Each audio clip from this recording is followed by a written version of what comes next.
నియోజకవర్గానికి నన్ను MLA candidate గా పంపించడం జగన్ గారు ఇక్కడి ప్రజల మీద నమ్మకంతో ఆయన పంపించారు.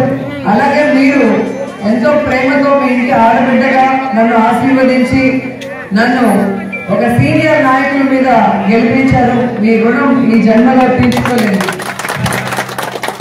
ఎందుకంటే రాజకీయాల్లో కులం ఉండాలి, ధనం ఉండాలి, స్థానిక బలం ఉండాలి, ఎన్నో ఎన్నో కారణాలు ఉంటాయి. కానీ అవన్నీ పక్కన పెట్టి రోజమ్మ మన ఇంటి ఆడబిడ్డ, ఆవిడ గెలిపించుకుంటే మనకి అండగా ఉంటుంది. మన ఇంట్లో మనిషి అయితే ఎమ్మెల్యేగా మనం ఏదైనా అడగచ్చు అన్న ధైర్యంతో మీరందరూ కూడా నన్ను ఎమ్మెల్యే చేశారు.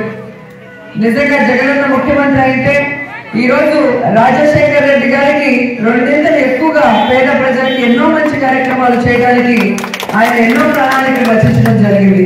కానీ దురదృష్టవశాత్తు ఆయనకి అబద్ధాలు చెప్పడం చేతగాక, ఆయనకి అబద్ధపు వాగ్దానాలు చెప్పడం చేతగాక 5 లక్షల ఓట్ల తేడాతో ప్రతిపక్షంలో కూర్చోవాల్సి వచ్చింది.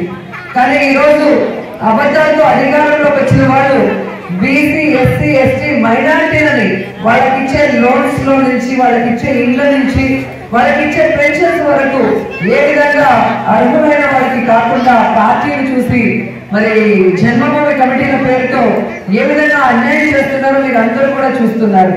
సో ముఖ్యంగా అలాంటి పేదవాళ్ళకి, అలాంటి అర్హులకి అందుబాటులో ఉండాలని ఎప్పుడు కూడా మా ఆలోచన. ఇదే హాస్పిటల్ విషయంలో కానీ, ఇక్కడ ఉన్న గర్ల్స్ కాలేజీ లేకుండా చెట్ల కింద చాలా రోజులు ఆడపిల్లలు ఉన్నారు. సో వాళ్ళకి కాలేజీ ఏర్పాటు చేసే విషయంలో కానీ, అలాగే ఉర్దూ స్కూల్ కి పర్మిషన్ కలెక్టర్ గారి దగ్గర తీసుకొచ్చి పుత్తూరులో దాన్ని కూడా ప్లేస్మెంట్ వాళ్ళకి సర్వే చేసి కూడా ఇవ్వడం జరిగింది. అలాగే ఎవరు ఏది అడిగినా మా దగ్గరకు వచ్చి 10 మందికి ఉపయోగపడే విధంగా చేయాలి అన్న ఆలోచనతో ముందుకు వెళ్తున్నాం. అండ్ ఈరోజు ఏ రాష్ట్రంలో కూడా ప్రతిపక్ష నాయకులకి ఇంతటి అవమానం లేదు. కానీ ఆంధ్రప్రదేశ్ లో ప్రతిపక్ష ఎమ్మెల్యేలని పురుగుల్లాగా చూస్తూ కనీసం మనుషుల్లాగా కూడా చూడకుండా, వారికి ఇచ్చే ఫండ్స్ కూడా ₹1 ఇవ్వకుండా మీరు ప్రజలకి దూరం అవ్వాలి, రేపు మీరు గెలవకూడదన్న ఆలోచనతో ఈరోజు అధికార పార్టీ వెళ్ళడం సిగ్గుచేటు. వాళ్ళు ఎన్ని జిమ్మింగ్లు చేసినా కూడా మేము మీకు అండగా ఉంటాం. మా శ్రాయశక్తిలో ఈ రోజు మీకు చేయగలిగిన న్యాయం చేస్తాం. ఖచ్చితంగా 2019 జగనన్న ముఖ్యమంత్రి కాబోతున్నారు. అప్పుడు మీరు కోరిన ప్రతి ఒక్క పనిని మీకు అందుబాటులో ఉండి చేస్తాం.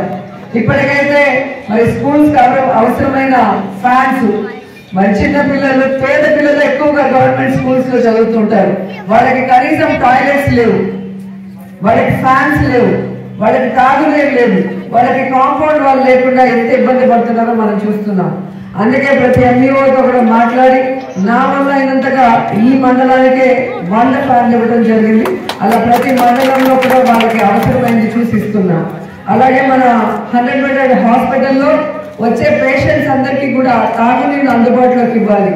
ఎందుకంటే నీటి వల్లే మనకి ఆరోగ్య సమస్యలు ఎక్కువగా వస్తాయి.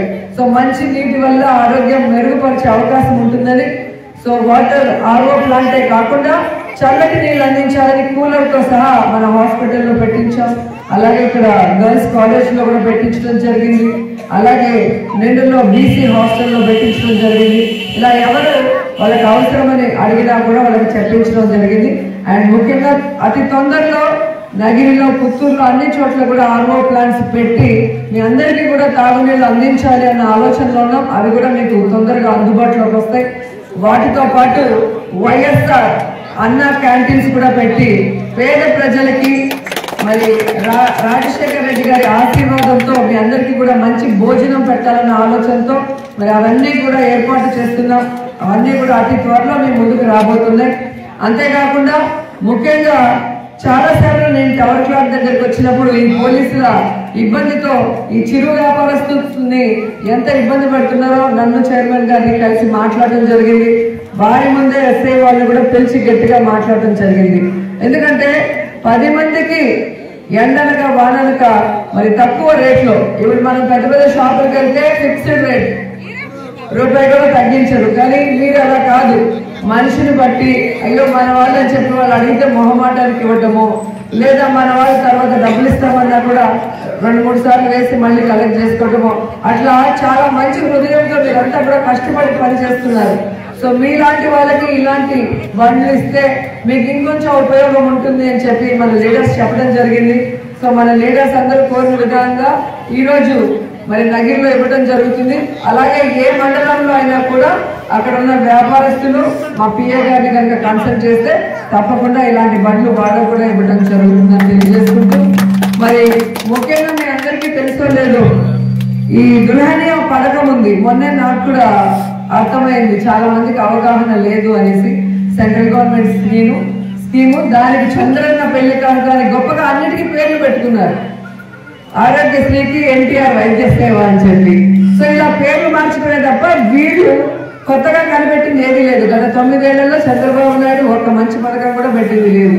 కానీ ఈరోజు రాజశేఖర రెడ్డి గారు పెట్టిన వాటికి పేర్లు మార్చారు. కానీ దానికి రిస్ట్రిక్షన్స్ ఎలా ఉన్నాయో మీరు చూసారు కదా.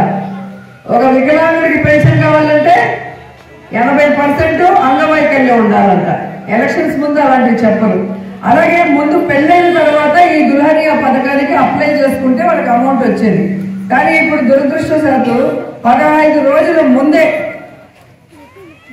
ఆ పెళ్లి జరుగుతుందా జరగదా ఏది కూడా ఒక అనవసరం. 15 రోజుల ముందర పెళ్లి పత్రిక పెట్టి అది అప్లై చేసుకుంటేనే డబ్బులని కొత్త ట్విస్ట్ పెట్టారు. ఇది చాలా మందికి తెలియక చాలా మంది దీనికి అప్లై చేసుకోక ప్రభుత్వానికి డబ్బులు మిగిలిపోతున్నాయి. ఒక పథకం పెట్టడం గొప్ప కాదు, ఆ పథకం పెట్టాము, అది ఏ విధంగా వినియోగించుకోవాలని కనీసం అఫీషియల్స్ అన్న ప్రజలకి అవగాహన సదస్సులు చేసినప్పుడే అవికి తెలిసే అవకాశం ఉంటుంది. మొన్న మా మెయిన్ లీడర్ పుత్తూరులో మహీన్ గారని వాళ్ళకి తెలిసిన వాళ్ళకి పెళ్ళైనప్పుడు ఈ విషయం బయటపడింది. ఎందుకంటే గతంలో పెళ్ళయ్యాకే కదా అప్లై చేస్తారు, మరి మాకు ఇప్పుడే తెలిసింది, మాకెవరు అఫీషియల్స్ చెప్పలేదంటే అది మాకంత అనవసరం, 15 రోజుల ముందు అప్లై చేయాలి. సో ఇలా వాళ్ళకే అంటే లీడర్స్కే రాజకీయాలు తెలిసిన వాళ్ళకే ఈ విషయం తెలియలేదు అంటే సాధారణమైన మైనార్టీలకి తెలిసే అవకాశం ఉంటుందా అంటే ఉండదు. సో దీనికి అఫీషియల్స్ ఖచ్చితంగా అవగాహన సదస్సులు పెట్టాలి. సో మీరు తెలుసుకొని 10 మందికి చెప్పండి. 15 రోజుల ముందర మీరందరూ కూడా అప్లై చేసుకోవాల్సి ఉంటుంది దుల్హనియా పథకం కింద పెళ్లి ఎవరైనా చేసుకోబోతుంటే. అలాగే మైనార్టీ వెల్ఫేర్ డిపార్ట్మెంట్ తో కూడా మాట్లాడాలి. ఎందుకంటే ఒకరికి ఇద్దరికే మైనార్టీ లోన్స్ ఇస్తున్నారు. ఎస్సీ ఎస్టీలకైతే ఒక 4-5 ఇస్తున్నారు, వాళ్ళకు కూడా పూర్తిగా ఇప్పుడు ఆపేయడం జరిగింది. సో ఈ బీసీ ఎస్సీ ఎస్టీ మైనారిటీల లోన్స్ విషయంలో మాత్రం పార్టీలు చూడకుండా అర్హులైన వాళ్ళకి తిరిగి ఖచ్చితంగా పేమెంట్ చేసి వాళ్ళు దాంతో బ్రతుకుదలు చూసుకునే వాళ్ళకి ఇవ్వాలని కలెక్టర్ గారికి చెప్పడం జరిగింది. అండ్ కలెక్టర్ గారు కూడా అఫీషియల్స్ కి క్లియర్ కట్ గా చెప్పారు. సో ఈ విధంగా మీరు ముందుకు వెళ్ళాలి, వాళ్ళకి రిస్ట్రిక్షన్స్ పెట్టి వాళ్ళకి ఇవ్వకుండా అవసరమైన వాళ్ళకి ఇవ్వకుండా ఇబ్బంది పెట్టకూడదని కూడా చెప్పడం జరిగింది. అలాగే మరి ఇంతమంది ఎంతో అభిమానంతో రావటం జరిగింది. మరి ఇక్కడికి వచ్చిన వాళ్ళకే కాకుండా ఇంకా ఎవరికైనా కూడా అవసరం ఉంటే కూడా వచ్చి మమ్మల్ని కాంటాక్ట్ చేస్తే వాళ్ళందరికీ కూడా ఏ అవకాశం ఉన్నా కూడా మా వంతు కృషిగా ఇప్పుడు ఎమ్మెల్యేగా నా బాధ్యతగా మీకు చేస్తాను. ఖచ్చితంగా మా ప్రభుత్వం అధికారంలోకి వచ్చిన తర్వాత ఈ నగిరి నియోజకవర్గాన్ని ఎవరూ కూడా ఆలోచించినంత విధంగా అభివృద్ధి చేయాలి, అందరినీ కూడా అభివృద్ధిలోకి తీసుకురావాలి.